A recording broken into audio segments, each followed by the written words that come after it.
반갑습니다.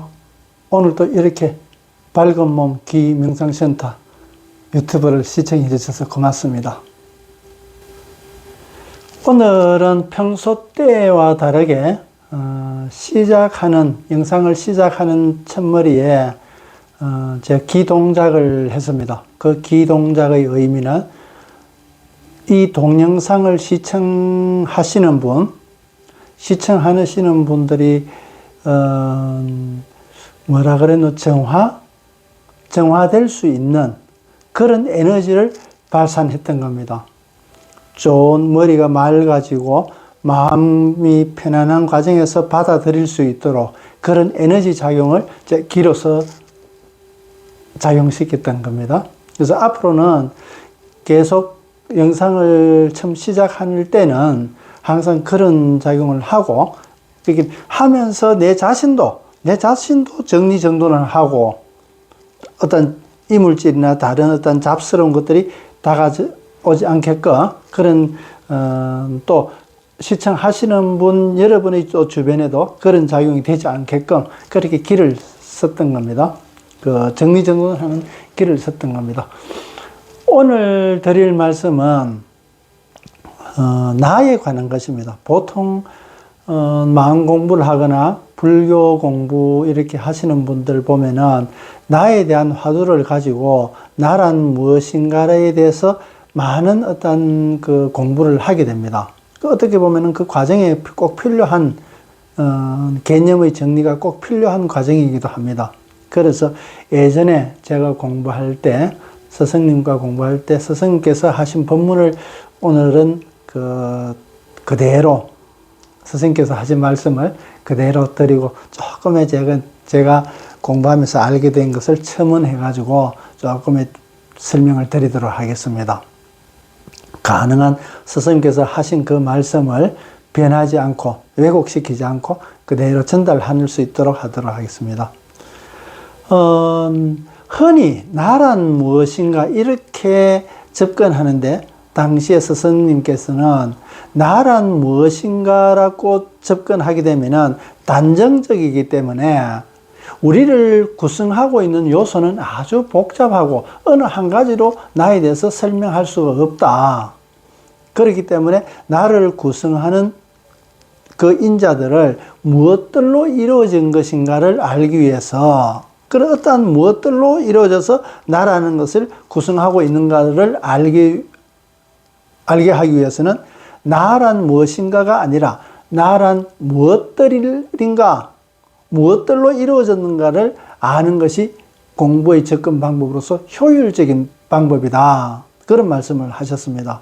그래서 나란 무엇인가 보다는 나란 무엇들인가 이렇게 바라보는 시각이 공부하는 사람의 자세라고 할 수 있습니다. 바른 자세라고 할 수 있습니다. 효율적이라고 할 수 있는 거지. 그래서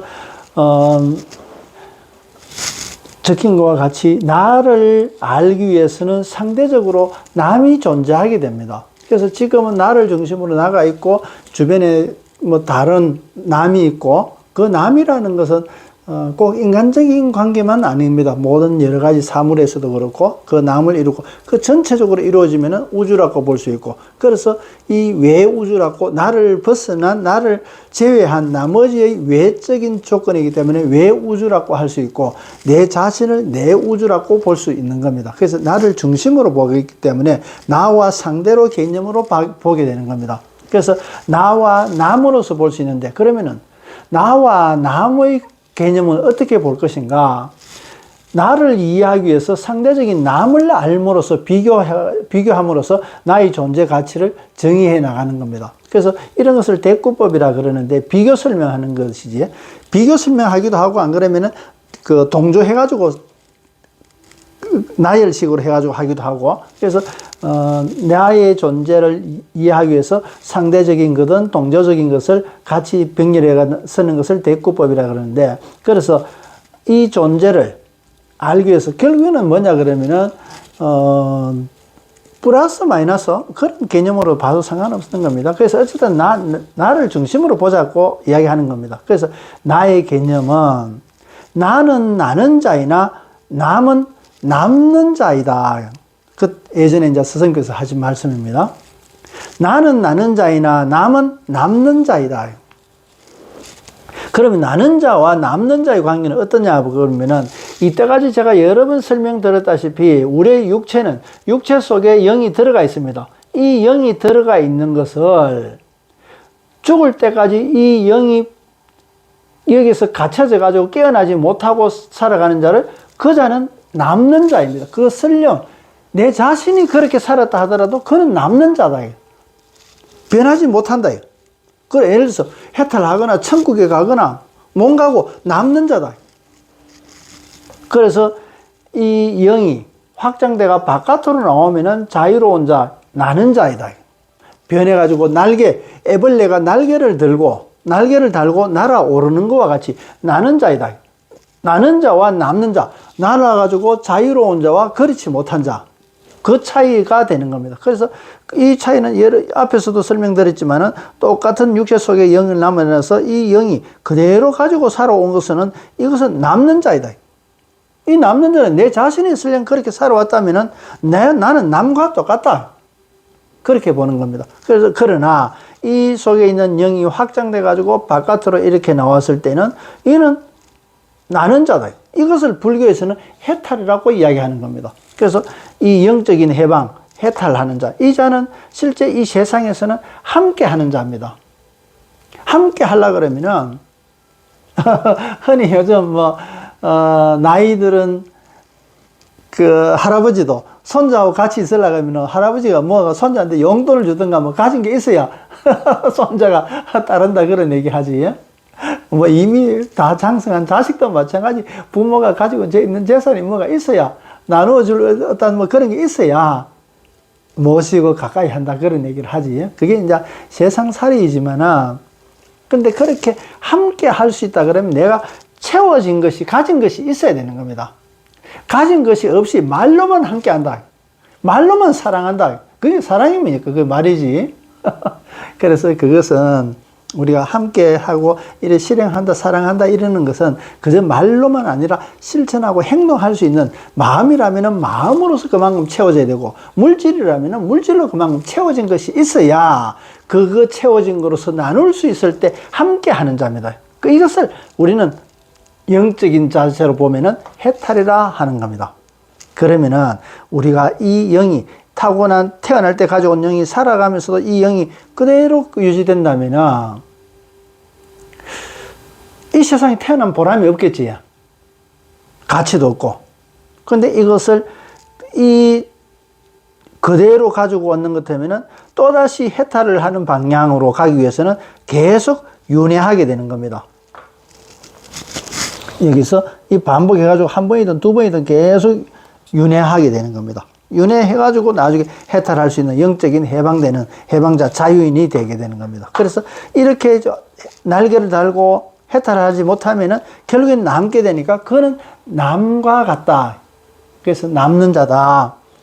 나는 날개를 달고 변해가지고 자유롭게 날아가는 자이고 그러면은 날아가면은 가고 오미 자유롭게 되는 겁니다. 그럼 남으면은 윤회하기 위해서 그 윤회 내가 하고자 했던 이제 원이 있었다든가 한이 있었다든가 여러 가지 이런 것들을 뒷설거지를 해야 되게 됩니다. 그 설거지를 해야 되기 때문에 다시 그 설거지를 하기 위해서 태어나게 되는 겁니다. 그것을 원과 한으로서 이루어진 이 세상에서 모습이기도 합니다. 우리들의 내면의 모습이기도 합니다. 그래서 예를 들어서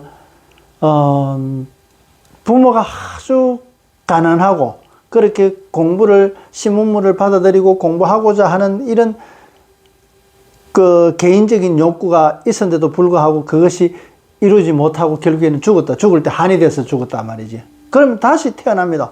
다시 태어나면은 아주 학자 집안에 태어나가지고 그거 쉽게 공부할 수 있는 조건을 갖추는 것이 아니라 또 어렵게 태어납니다. 어렵게 태어나가지고 그것을 힘들게 아르바이트도 하고 뭐도 하고 하면서 공부를 해가지고 자기가 원하는 그 공부를 이루게 되는 겁니다. 그때서야 아무리 없이 태어났다 하더라도 그 자기가 이루고자 하는 것을 이루는 방법, 만약에 산의 정상에 오르는 거라면 그 산의 정상에 오르는 방법을 터득하고 극복했던 겁니다. 그러면 어떠한 산이라도 한번 올라봤기 때문에 다른 산도 똑같은 방법으로 이루어져 있다는 것을 알기 때문에 오를 수 있게 되는 겁니다. 그래서 오르지 못한 자와 오른 자, 그러면 남는 자와 나는 자의 관계와 같은 겁니다. 그러면 오르지 못하면 그 오르기 위한 그 열망을 이루기 위해서는 또다시 태어나야 되는 것이 그것이 윤회다. 그래서 해탈자는 영역이 아주 향상된 그런 그 영성자이기 때문에 이 세상의 어떠한 일, 개인적인 어떤 설거지가 아니라 이 세상의 일이 필요로 할 때 태어나게 됩니다. 만약에 한국 사람이 5,000년 역사를 가지면서 잘 먹고 잘 살 수 있는 때가 없었다. 항상 배고프고 굶어 죽고 이런 일들이 많았다. 그래서 그것이 안타까워가지고 내가 꼭 다음 생에 태어날 때는 어떻게 하든가 이 민족이 잘 먹고 잘 살 수 있는 방법을 내가 제시하고 그런 일을 해야 되겠다. 이런 마음을 가지고 이 세상에 태어납니다. 그러면 태어나가지고 아주 힘들게 농사꾼의 아들로 태어나가지고 또 공부도 하고 어렵게 뭐 전쟁도 겪고 이러면서 이 세상에 우리가 아주 풍요로운 한국 민족의, 한민족의 풍요로움을 이루게 된다면은 자기가 이 세상에 와서 하고자 하는 일을 다 이루는 겁니다. 물론 더 잘 살 수도 있습니다. 그렇지만 더 잘 살 수 있는 건 여기서는 뭐 이미 모터가 기계가 잘 돌아가니까 그냥 맡겨놔도 잘 돌아가게 됩니다. 그때는 자기가 떠나게 되는 겁니다. 자기가 하고자 하는 일을 다 했기 때문에. 그래서 어떤 한민족이 됐든 안 그러면 전체 인류가 됐든 또 다른 민족이 됐든 그런 능력을 가지고 있는 그런 영들은 이 세상에 그런 세상 일을 하기 위해서 다시 태어나게 됩니다. 그것은 뒷설거지가 아니라 그 할 일을 하게 되고 그것을 성경에서는 역사라 그러는 겁니다. 하느님이 하고자 하는 일이라고 할 수 있는 겁니다. 그래서 그것은 하느님이든 또 무엇이든 뭐라고 부르든 그가 이 세상에서 해야 될 일, 사람이 사랑이 모자란다 그러면 사랑을 가르쳐 주기 위해서, 사랑을 주기 위해서 어떤 일을 하게 되는 겁니다. 그래서 우리가 영적인 향상을 될 수 있는 사람의 수준에서 사랑할 수 있는, 함께 할 수 있는 해탈자, 나는 자로서 그런 길을 제시하고 그런 일을 하게 되는 겁니다. 그것은 윤회하는 윤회자와 해탈자는 이렇게 다르게 볼 수 있는 겁니다. 그래서 오늘 말씀드린 것처럼 나를 알기 위해서 남의 관계, 나와 남의 관계를 잘 정리하다 보면은 나에 대한 개념을 아주 바르게 접근하게 된다는 겁니다. 굉장히 중요한 겁니다. 나는 자이나 남은 남는 자이니라.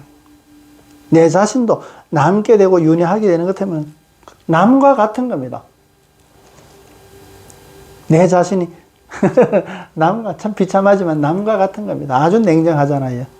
그래서 새롭게 이 세상의 살면서 새롭게 날아오르는 그런 자로서 이 삶을 살아간다면 아주 이번 생에 큰 가치를 이루게 되는 그런 삶이게 되겠지요. 여러 삶 중에서 이번 삶은 참 좋은 보람 있는 그런 삶이게 우리가 살 수 있으면 좋겠다는 그런 생각을 하면서 오늘은 나에 대한 개념 정리를 하게 됐던 겁니다. 오늘도 이렇게 좋은 시간에 이렇게 시청해 주셔서 고맙습니다. 이러한 귀한 말씀들은 혼자만 알고 있기는 너무나 아깝지 않습니까? 저도 이런 말씀을 널리 많이 전해져서 많은 사람들이 그 영적 향상에 도움이 됐으면 좋겠다는 생각을 합니다. 그래서 이러한 내용은 언제든지 공유하셔가지고 다른 분들한테 좀 많이 알려고 함께 성장할 수 있는, 영적인 성장을 할 수 있는 그런 기회가 되었으면 좋겠다고 생각합니다. 고맙습니다. 끝까지 시청해 주셔서 고맙습니다. 고맙습니다.